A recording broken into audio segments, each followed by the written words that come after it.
إن الحمد لله والصلاة والسلام على من لا نبي بعده.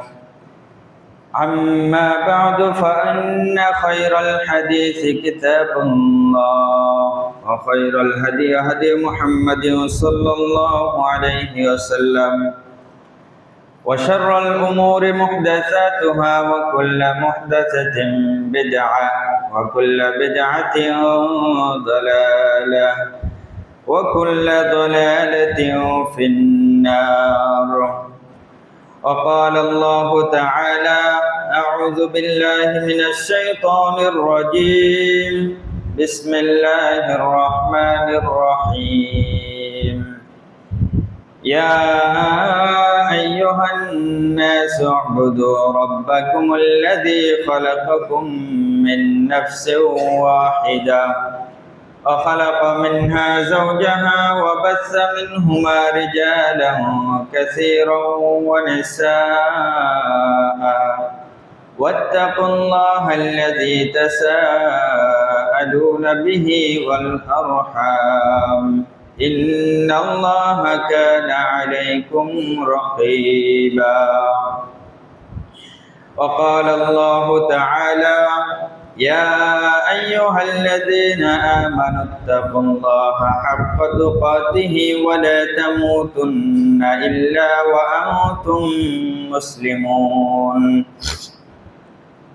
وقال الله تعالى: يا أيها الناس اعبدوا ربكم الذي خلقكم والذين من قبلكم لعلكم تتقون الذي جعل لكم الأرض فراشا والسماء بناء وأنزل من السماء ماء فأخرج به من الثمرات رزقا لكم فلا تجعلوا لله أندادا وأنتم تعلمون. وقال الله تعالى في كلامه المجيد وفي فرقانه الحميد: أعوذ بالله من الشيطان الرجيم. بسم الله الرحمن الرحيم. قاف والقرآن المجيد بل عجبوا أن جاءهم منذر منهم فقال الكافرون هذا شيء عجيب أإذا متنا وكنا ترابا ذلك رجع بعيد قد علمنا ما تنقص الأرض منهم وعندنا كتاب حفيظ. وقال الله تعالى: إن الله لا يغفر أن يشرك به ويغفر ما دون ذلك لمن يشاء ومن يشرك بالله فقد ضل ضلالا بعيدا ومن يشرك بالله فقد افترى إثما عظيما. آية الأخير. الحمد لله। সমস্ত প্রশংসা যাবতীয় গুণগান সেই মহান রব্বুল আলামিনের দরবারে, যে মহান রব্বুল আলামিন আমাদেরকে প্রত্যেক সপ্তাহের ন্যায় আজকেও সালাতুল জুমা আদায় করার জন্য আসার এবং বসার তৌফিক দান করেছেন। এজন্য সকলে শুকরিয়া পাঠ করি আলহামদুলিল্লাহ। সেই সাথে দরুদ ও সালাম বর্ষিত হোক আকায়ে নামদার তাজদার মদিনা দুলালি আমিন সাইয়্যিদুল মুরসালিন খাতামুন নবিয়্যিন শাফিউল মুজরিমিন হযরত মুহাম্মদুর রাসূলুল্লাহ সাল্লাল্লাহু আলাইহি ওয়াসাল্লাম। আমরা সংক্ষিপ্ত আকারে রাসূলুল্লাহ সাল্লাল্লাহু আলাইহি ওয়াসাল্লামের উপর দরুদ পাঠ করছি। আল্লাহুম্মা সাল্লি আলাইহি আল্লাহুম্মা বারিক আলাইহি। সম্মানিত মুসল্লিয়ানে কেরাম, ঈদ পরবর্তী জুমায় আমরা আজকের খুতবায় আলোচনা করার চেষ্টা করব শিরকু বিল্লাহ, অর্থাৎ আল্লাহ সুবহানাহু ওয়া তাআলার প্রতি শিরিক, আল্লাহ তাআলার সাথে অংশীদার স্থাপন করা। আর শিরকু এই শব্দটির অর্থ এসেছে অংশীদার স্থাপন করা, সমকক্ষ মনে করা। যেমন একজন মানুষের ভিতরে, শরীরে, দেহের ভিতরে যা যা রয়েছে এরকম আল্লাহ সুবহানাহু ওয়া তাআলারও রয়েছে। আর আল্লাহ সুবহানাহু ওয়া তাআলার যেরকম দেহ রয়েছে ওরকম মানুষেরও দেহ রয়েছে, এরকম যদি অংশীদার মনে করা হয়, অথবা আল্লাহ সুবহানাহু ওয়া তাআলা যে কাজগুলো পারেন এই কাজগুলো কোনো একটি মানুষ, কোনো একজন মানুষ এই কাজগুলো করতে পারে, এরকম বিশ্বাস ধারণা করা, এগুলো হচ্ছে শিরক। আর শিরক অর্থ হচ্ছে অংশীদার স্থাপন করা, আল্লাহ সুবহানাহু ওয়া তাআলার সাথে অংশীদার মনে করা, অংশীদারিত্ব করা।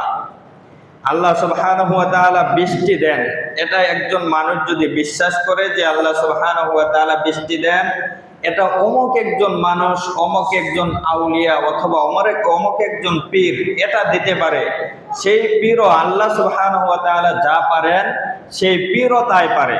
অথবা কোনো একজন মানুষকে বোঝানো হয়েছে যে আল্লাহ সুবহানাহু ওয়া তাআলা যা পারেন অপর আরেকজন ব্যক্তিও তাই পারেন, এরকম যদি কোনো মানুষের মস্তিষ্কে বা ধারণা বিশ্বাস তৈরি হয়, এগুলোকে বলা হয় শিরকের অর্থ, এগুলোকে শিরক বলা হয়।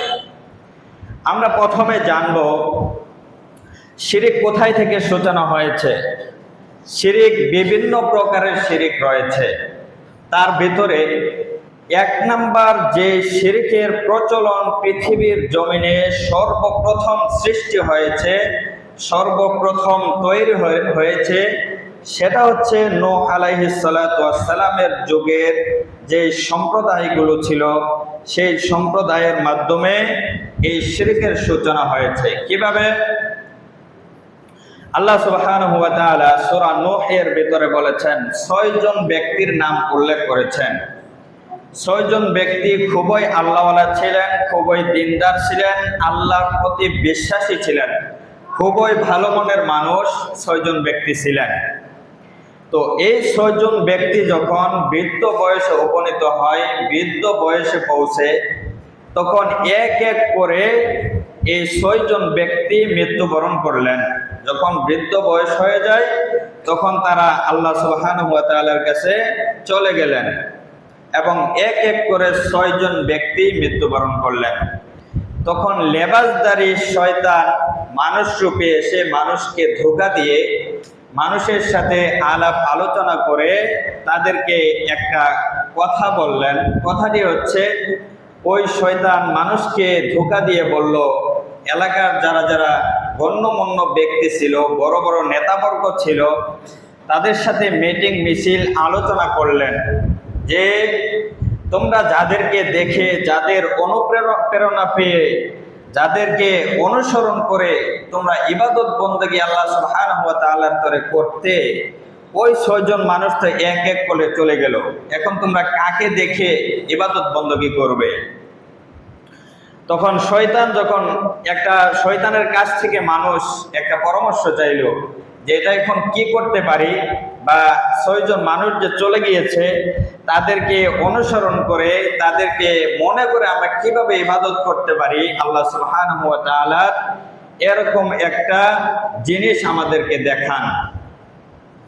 তো শয়তান মানুষকে ভালো রূপে এসে টুপি পাঞ্জাবি লেবাস ধরে এসে মানুষদেরকে বিভ্রান্ত ছড়ানোর জন্য, মানুষদেরকে যারা গণ্যমান্য ব্যক্তি ছিল, যারা বড় ব্যক্তি ছিল, যারা এলাকায় নেতা ছিল, তাদের সাথে আলোচনা করলেন যে তোমরা এই 6 জন ব্যক্তি যে ছিল, 6 জন ব্যক্তির নামে একটা করে ভাস্কর্য তৈরি করো, তাদের নামে অথবা তাদের চেহারা দিয়ে তোমরা 6 জন ব্যক্তির নামে একটা ভাস্কর্য তৈরি করো, একটা মূর্তি তৈরি করো। তো মূর্তি তৈরি করলে কি হবে? মূর্তি তৈরি করলে হবে যে তোমরা ওই মূর্তিগুলোকে দেখে দেখে তোমরা আল্লাহ সুবহানাহু ওয়া তাআলাকে স্মরণ করতে পারবে। শয়তানের কথা।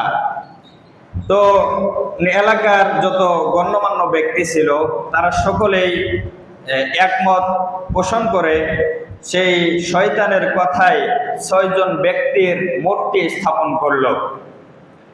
স্থাপন করার পরে যখন এক এক করে অনেক দূর দূরান্ত থেকে মানুষ এসে ওই 6 জন ব্যক্তিকে দেখে দেখে তারা ইবাদত বন্দগি করে, তাদেরকে দেখে দেখে অনুপ্রেরিত হয়, আল্লাহ সুবহানাহু ওয়া তাআলার বিশ্বাস তাদের ঈমানে ভরপুর হয়ে যায়।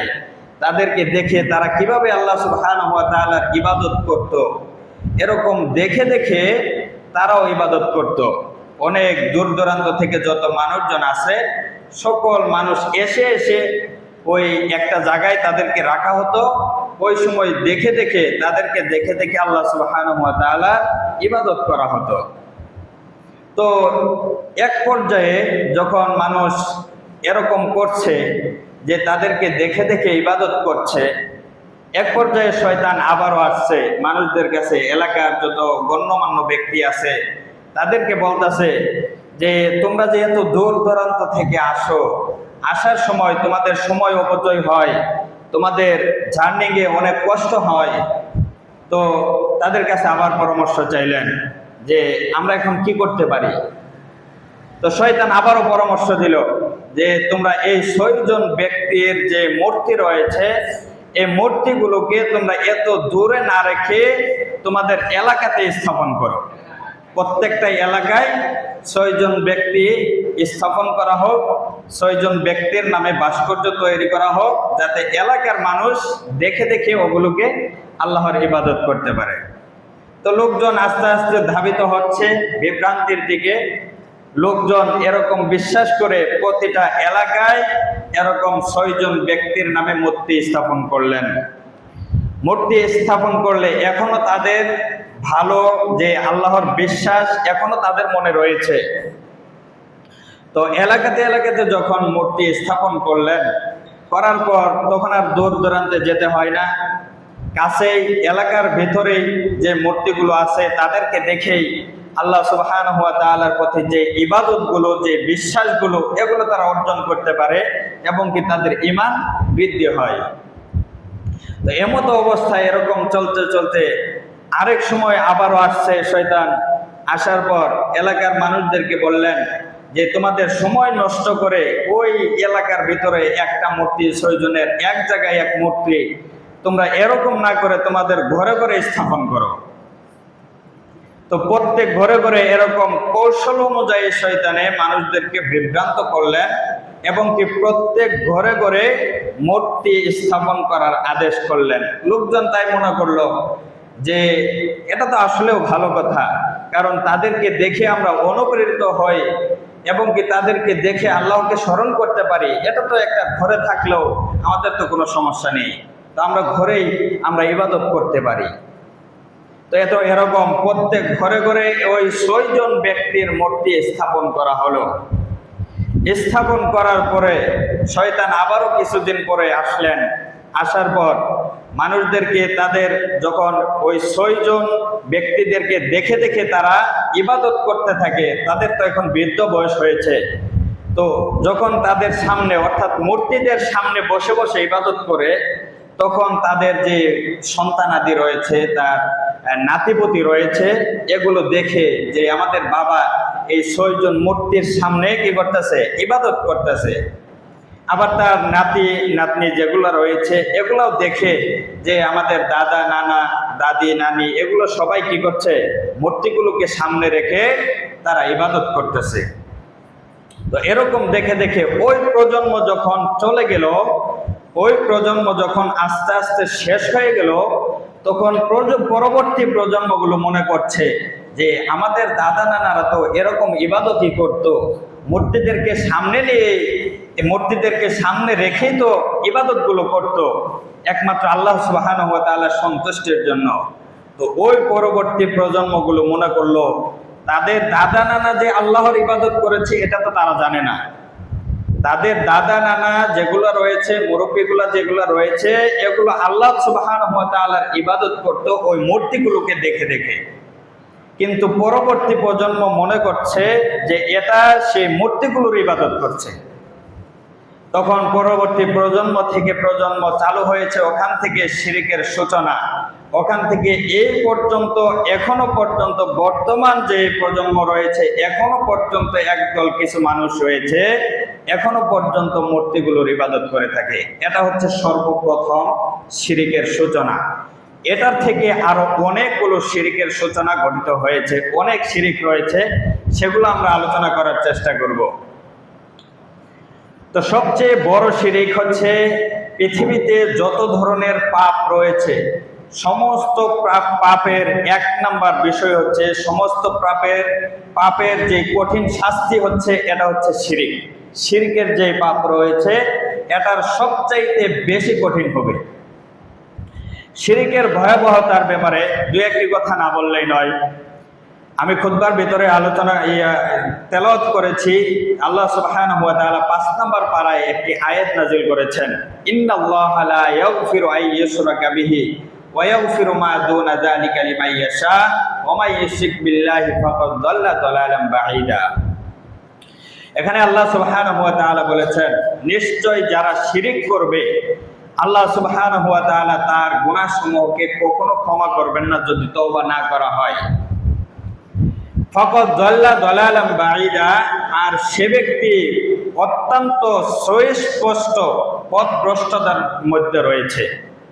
যারা শিরিক করে তারা পথভ্রষ্টতার মধ্যে রয়েছে।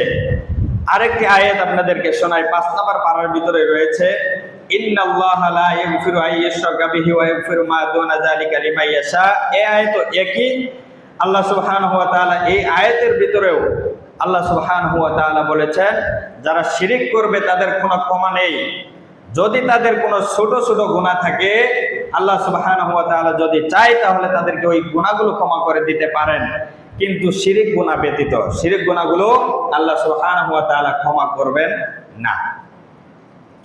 আরেকটি আয়াতের মধ্যে আল্লাহ সুবহানাহু ওয়া তাআলা বলেছেন, ইন্নাহু মাই ইউশরিক বিল্লাহ, যে ব্যক্তি আল্লাহ সুবহানাহু ওয়া তাআলার সাথে শরীক করে, ফাকাদ ইন্নাহু মাই ইউশরিক বিল্লাহি ফাকাদ হারামাল্লাহু আলাইহিল জান্নাহ, তার জন্য জান্নাতকে হারাম করে দেওয়া হয়। যারা শিরিক করে তাদেরকে জান্নাত হারাম করে দেওয়া হয়। ও মাওয়াহুন নার, আর সে ব্যক্তির থাকার জায়গা হচ্ছে জাহান্নাম। ওমা লিল যালিমিনা মিন আনসার, আর কিয়ামতের দিন যারা জালেম তাদের সাহায্যকারী কেউ হবে না। কিয়ামতের দিন এমন একটা ভয়াবহ অবস্থা হবে যে অবস্থাতে মানুষের 1 মাইল, হাদিসের ভিতরে আসছে, মানুষের 1 মাইল উপরে সূর্য এসে যাবে। ওই সময় কোনো মানুষ ছায়া পাবে না 7 ধরনের ব্যক্তি ব্যতীত। আর ওই সময় যারা শিরিক করবে, ওমা লিল যালিমিনা মিন আনসার, আর যারা শরিক করে অথবা জুলুম করে, আরেকটি আয়াতের মধ্যে আল্লাহ সুবহানাহু ওয়া তাআলা বলেছেন, ইন্না ওয়া ইয ক্বালা লুকমানু লিবনিহি ওয়া হুয়া ইয়াইযুহু ইয়া বুনাইয়া লা তুশরিক বিল্লাহ। এটা 6টি ওসিয়ত করে গিয়েছিলেন লুকমান হাকিম। 6টি ওসিয়তের মধ্যে 1 নম্বর ওসিয়ত হচ্ছে, তুমি আল্লাহ সুবহানাহু ওয়া তাআলার সাথে শরিক করবে না। নিশ্চয় শিরিক হচ্ছে সবচেয়ে বড় জুলুম। আর এখান থেকেই এই জুলুমের বিশ্লেষণটা এসেছে, জুলুমের ব্যাখ্যা এসেছে। শিরিক করা এটাও হচ্ছে জুলুম। ওমা লিল যালিমিনা মিন আনসার, আর যারা শিরিক করে তারা জুলুম করে, এই জুলুমের পরিণত হচ্ছে কিয়ামতের দিন আল্লাহ সুবহানাহু ওয়া তাআলা তাদেরকে সাহায্যকারীর জন্য, শাফায়াতকারীর জন্য কোনো লোক তাদেরকে শাফায়াত করবে না। তো এই সমস্ত শিরিক থেকে আমাদের বেঁচে থাকতে হবে। শিরিকের হুকুম কি? শিরিকের হুকুম হচ্ছে, যদি কোনো মানুষ বড় ধরনের শিরিক করে ফেলে, শিরিকে আকবার করে ফেলে, তাহলে সে ব্যক্তি ইসলাম থেকে খারিজ হয়ে যায়, ইসলাম থেকে বহিষ্কার হয়ে যায়, ইসলাম থেকে সরে যায়।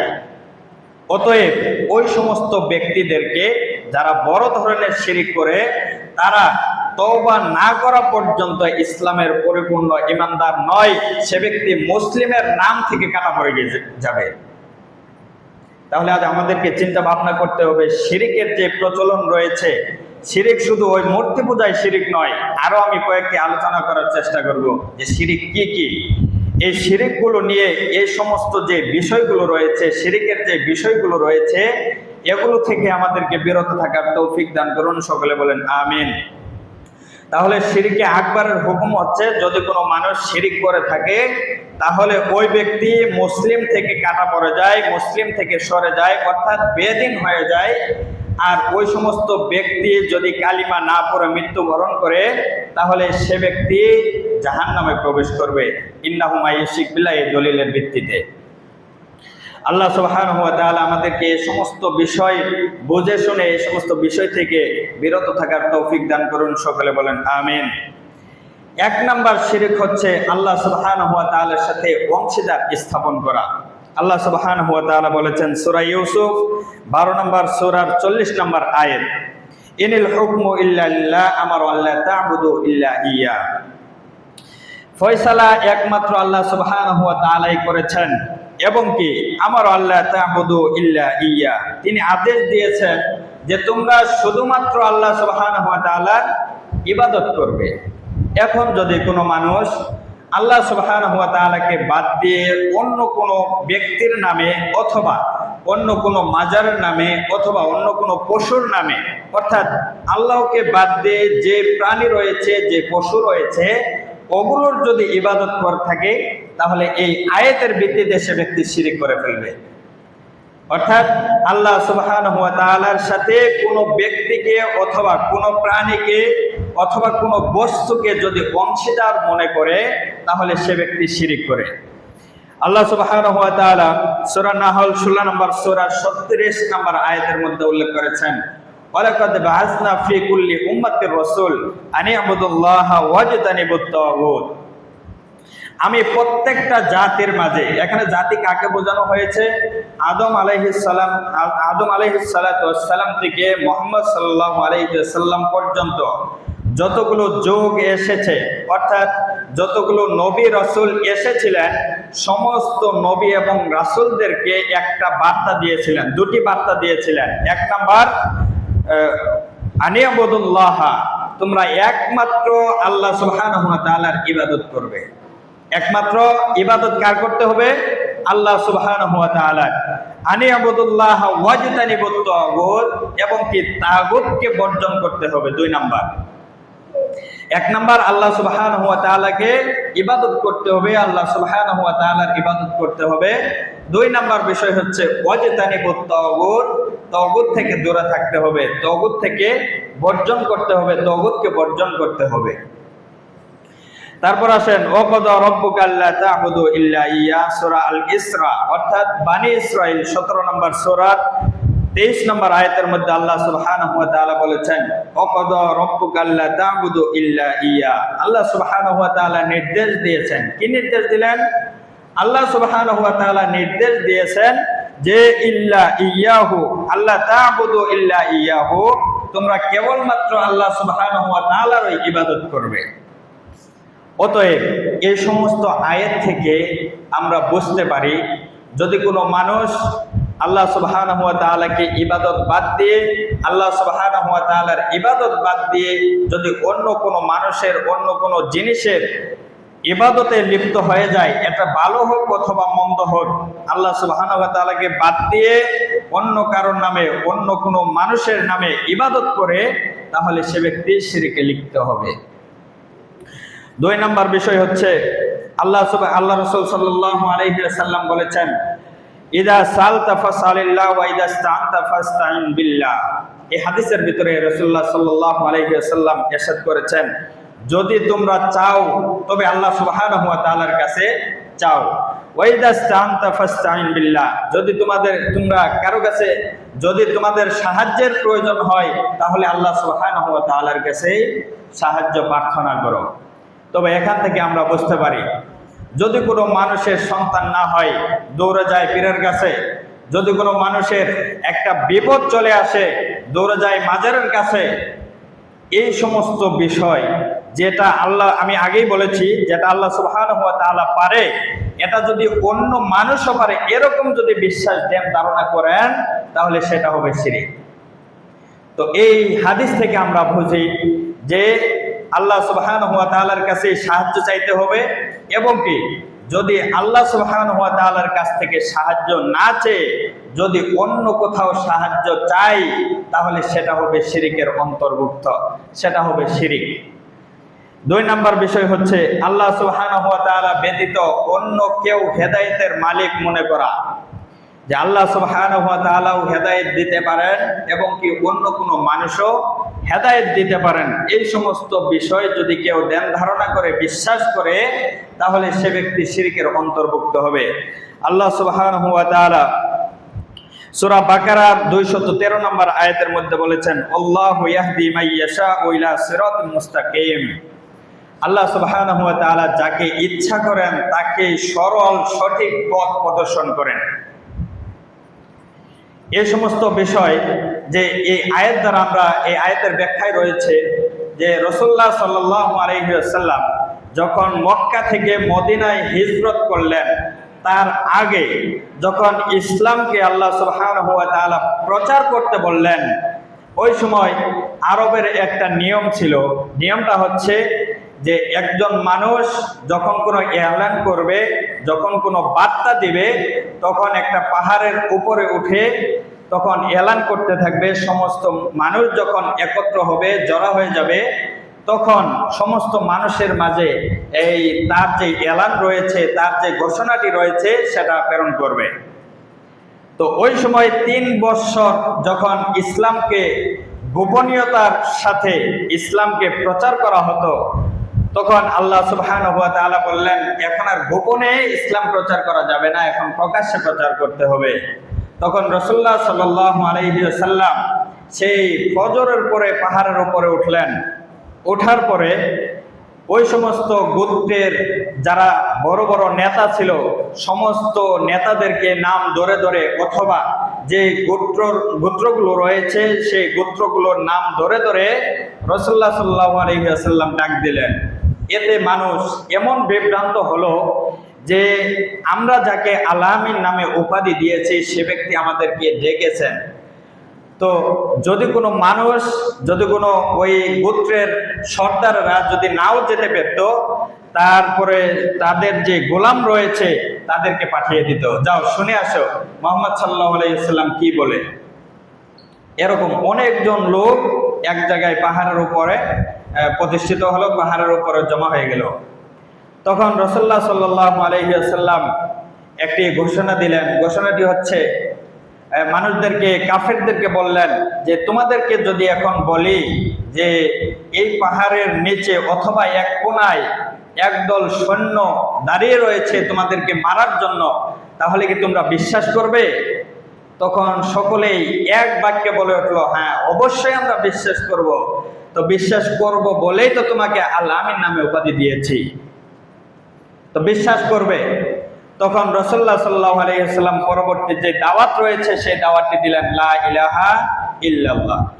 এই কথাটা বলার সাথে সাথে রাসূল সাল্লাল্লাহু আলাইহি ওয়াসাল্লামের উপর কেউ থুতু নিক্ষেপ করলেন, কেউ পাথর নিক্ষেপ করলেন, এবং কি আবু লাহাব যে রয়েছে সে ব্যক্তি হাত উত্তোলন করলেন তাকে মারার জন্য।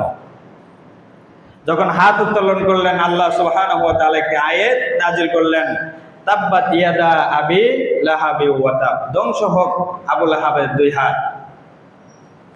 তো এই সমস্ত বিষয় থেকে আমরা বুঝি যে রাসূলুল্লাহ সাল্লাল্লাহু আলাইহি ওয়াসাল্লাম যদি তখন চেষ্টা করত, চেষ্টাগুলো চালিয়ে যেত, তাদেরকে আল্লাহ সুবহানাহু ওয়া তাআলা যদি ওই প্রদর্শন দিতেন, তাহলে রাসূলুল্লাহ সাল্লাল্লাহু আলাইহি ওয়াসাল্লাম ওই সময়ে মানুষদেরকে হেদায়েত করতে পারতেন। কিন্তু আল্লাহ সুবহানাহু ওয়া তাআলা এই ক্ষমতা রাসূল সাল্লাল্লাহু আলাইহি ওয়াসাল্লামকে পর্যন্ত দেননি। যে হেদায়েতের মালিক একমাত্র আল্লাহ সুবহানাহু ওয়া তাআলাই। আল্লাহ সুবহানাহু ওয়া তাআলা যাকে ইচ্ছা করেন তাকেই পথ প্রদর্শন করতে পারেন, তাকেই হেদায়েত দিতে পারেন। তাছাড়া এই যদি আমরা মনে করতাম যে রাসূল সাল্লাল্লাহু আলাইহি ওয়াসাল্লামও হেদায়েত দিতে পারে, তাহলে ওই সময় পাহাড়ের উপরে উঠে মানুষদেরকে হেদায়েত করতে পারতেন। তাহলে এই আয়াত থেকে আমরা বুঝি যে রাসূল সাল্লাল্লাহু আলাইহি ওয়াসাল্লাম পর্যন্ত মানুষদেরকে হেদায়েত দিতে পারেন না, হেদায়েত দেন একমাত্র আল্লাহ সুবহানাহু ওয়া তাআলা। অতএব আমাদের সমাজের যে বাস্তব চিত্র, এটা হচ্ছে আপনি অভাবে রয়েছেন, আপনার টাকার প্রয়োজন, আপনি আল্লাহর কাছে না যে আপনি বিভিন্ন মানুষের কাছে যান, অথবা বিভিন্ন মূর্তির কাছে যান, অথবা বিভিন্ন মাজারের কাছে যান, বিভিন্ন দরগার কাছে যান, বিভিন্ন বাবাদের কাছে যান, কিন্তু ওই সমস্ত বিষয়, ওই সমস্ত মানুষ তো আপনাকে হেদায়েত দান করতে পারবেনই না। আল্লাহ সুবহানাহু ওয়া তাআলাই হচ্ছে একমাত্র হেদায়েতকারী। আল্লাহ সুবহানাহু ওয়া তাআলাই মানুষদেরকে হেদায়েত করতে পারেন। অতএব আমাদেরকে বিশ্বাস করতে হবে আল্লাহ সুবহানাহু ওয়া তাআলা ব্যতীত অন্য কোনো মানুষ, অন্য কোনো বস্তু মানুষকে হেদায়েত দিতে পারে না। 3 নম্বর বিষয় হচ্ছে আল্লাহ সুবহানাহু ওয়া তাআলা ব্যতীত অন্য কোনো মানুষকে, অন্য কোনো বস্তুকে চিরঞ্জীব মনে করা, অর্থাৎ চিরস্থায়ী বেঁচে থাকবে, এই মানুষটা চিরস্থায়ী বেঁচে থাকবে, অথবা এই বস্তুটা চিরস্থায়ী বেঁচে থাকবে, অথবা এই গাছটা চিরস্থায়ী বেঁচে থাকবে, এরকম যদি ধ্যান ধারণা বিশ্বাস যদি মনে করেন তাহলে এটা হবে শিরক।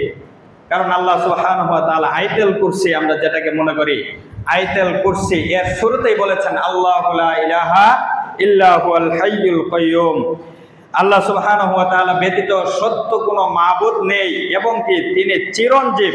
আল্লাহ সুবহানাহু ওয়া তাআলা চিরস্থায়ী, তিনি চিরস্থায়ী বেঁচে থাকবেন, কিন্তু অন্য কোনো মানুষ, অন্য কোনো বস্তু চিরস্থায়ী বেঁচে থাকবে না। এরকম যদি কেউ বিশ্বাস করে যে আল্লাহ সুবহানাহু ওয়া তাআলা ব্যতীত অন্য কোনো মানুষ, অন্য কোনো বস্তু চিরস্থায়ী বেঁচে থাকবে, এটা যদি বিশ্বাস করেন তাহলে হবে শিরক। 4 নম্বর বিষয় হচ্ছে আল্লাহ সুবহানাহু ওয়া তাআলা ব্যতীত কল্যাণ অকল্যাণ, আল্লাহ সুবহানাহু ওয়া তাআলা ব্যতীত অন্য কোনো মানুষ কল্যাণের ক্ষমতা রাখে, অন্য কোনো মানুষ অকল্যাণের ক্ষমতা রাখে। যেমন আল্লাহ সুবহানাহু ওয়া তাআলা আপনাকে চাইলেই কল্যাণ দান করতে পারেন, আল্লাহ সুবহানাহু ওয়া তাআলা চাইলেই আপনাকে ধনী করতে পারেন, আল্লাহ সুবহানাহু ওয়া তাআলা চাইলেই আপনাকে গরিব দুঃখী করতে পারেন। কিন্তু এরকম ধ্যান ধারণা যদি হয় যে আল্লাহ সুবহানাহু ওয়া তাআলাও কল্যাণ দিতে পারেন, অন্য কোনো পীর বুজুর্গও কল্যাণ দিতে পারেন, তাহলে সেটা হবে শিরক। 5 নম্বর বিষয় হচ্ছে ওলি আউলিয়ার নিকট কিছু চাওয়া। যদি কিছু চাইতে হয় তাহলে আল্লাহ সুবহানাহু ওয়া তাআলার কাছে চাইতে হবে। ওলি আউলিয়া, দরগা, মাজার যেগুলো রয়েছে এগুলোর কাছে চাওয়া যাবে না। যদি চান তাহলে হবে শিরক। এগুলো প্রত্যেকটিরই দলিল রয়েছে, আমি সংক্ষিপ্ত আকারে বলছি, সময় সংক্ষিপ্ত। 6 নম্বর বিষয় হচ্ছে ভাগ্য জানার জন্য যদি কোনো মানুষ অন্য কোনো যে বুজুর্গ রয়েছে অথবা জাদুকর রয়েছে এগুলোকে আপনাকে হাত দেখান তাহলে সেটা হবে শিরক। এবং কি আপনি এই বিশ্বাস করে যদি যান যে আমার হাত দেখে এটা বলতে পারবে, আমার ভাগ্য নির্ধারণ করতে পারবে, এরকম বিশ্বাস করে যদি যান তাহলে হবে শিরক। আল্লাহ রাসূল সাল্লাল্লাহু আলাইহি ওয়াসাল্লাম বলেছেন, যে ব্যক্তি জেনে বুঝে গণকের কাছে যায়, তাদের হাত দেখায়, আর ওই গণকে যেটা বলে সেটাকেই বিশ্বাস করে নাই, তাহলে 40 দিন সে ব্যক্তির সালাত কবুল হবে না। তাহলে এটা তো শিরক হবে, কিন্তু 40 দিন পর্যন্ত আপনি যে সালাত আদায় করবেন, এই সালাত আপনার 40 দিন পর্যন্ত কবুল হবে না। 7 নম্বর বিষয় হচ্ছে আল্লাহ ব্যতীত অন্যের উপর ভরসা রাখা। একমাত্র আল্লাহ সুবহানাহু ওয়া তাআলার প্রতি ভরসা রাখতে হবে, অন্য কোনো মানুষের প্রতি, অন্য কোনো বুজুর্গদের প্রতি এরকম বিশ্বাস করা যাবে না। 8 নম্বর বিষয় হচ্ছে আল্লাহ সুবহানাহু ওয়া তাআলাকে রুকু এবং সিজদা করতে হবে। রুকু সিজদা পাওয়ার মালিক একমাত্র হচ্ছে আল্লাহ সুবহানাহু ওয়া তাআলা। তার পরবর্তী যদি কোনো মানুষ সিজদা পাওয়ার যোগ্য হতো সেটা হচ্ছে স্বামী, আর স্বামীকে সিজদা না দিয়ে অন্য কোনো বাবাকে যদি সিজদা দেওয়া হয় সেটা হবে শিরক। মাথা নত করাই হবে শিরক। একমাত্র আল্লাহ সুবহানাহু ওয়া তাআলার জন্যই আপনাকে মাথা নত করতে হবে। তাছাড়া অন্য কোনো মানুষের প্রতি, অন্য কোনো বুজুর্গদের প্রতি, অন্য কোনো পীর আউলিয়াদের প্রতি যদি আপনি মাথা নত করেন সেটা হবে শিরকের অন্তর্ভুক্ত। 9 নম্বর বিষয় হচ্ছে কবর, মাজার, দরগা ও খানকায় মানত করা। যদি 1 টাকা মানত করেন সেটা হবে শিরক। একমাত্র যে সমস্ত বৈধ পন্থা রয়েছে, মসজিদ, মাদ্রাসা, এতিম, গরিব, দুঃখী যেরকম মানুষ রয়েছে এদেরকে আপনাকে দান করতে হবে।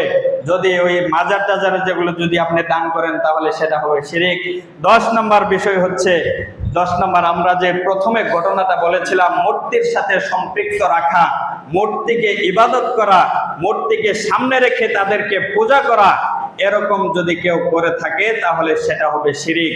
এই সমস্ত বিষয় হচ্ছে শিরক। আরো শিরকের অনেকগুলো প্রকার রয়েছে, শিরকের অনেক প্রকার রয়েছে, অনেক ভাবে মানুষ শিরক করে থাকে। যদি আপনি দেখার জন্য অথবা চলার জন্য, বোঝার জন্য মাজারে যান অথবা শিরকের আড্ডাখানায় যান, তখন আপনি দেখতে পারবেন যে শিরক কাকে বলে, কত প্রকার ও কি কি, এগুলো আপনারা দেখতে পারবেন ইনশাআল্লাহ যদি যান।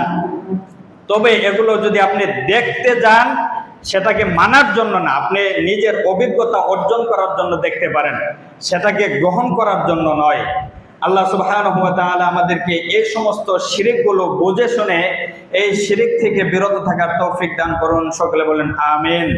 বারাকাল্লাহু লানা ওয়া লাকুম ফিল কুরআনিল আযীম ওয়া নাফা'না ওয়া ইয়্যাকুম বিল আয়াতি ওয়া যিকরিল হাকীম। ইন্নাহু তাআলা জাওয়াদুন কারীমুন মালিকুম রাউফুর রহিম।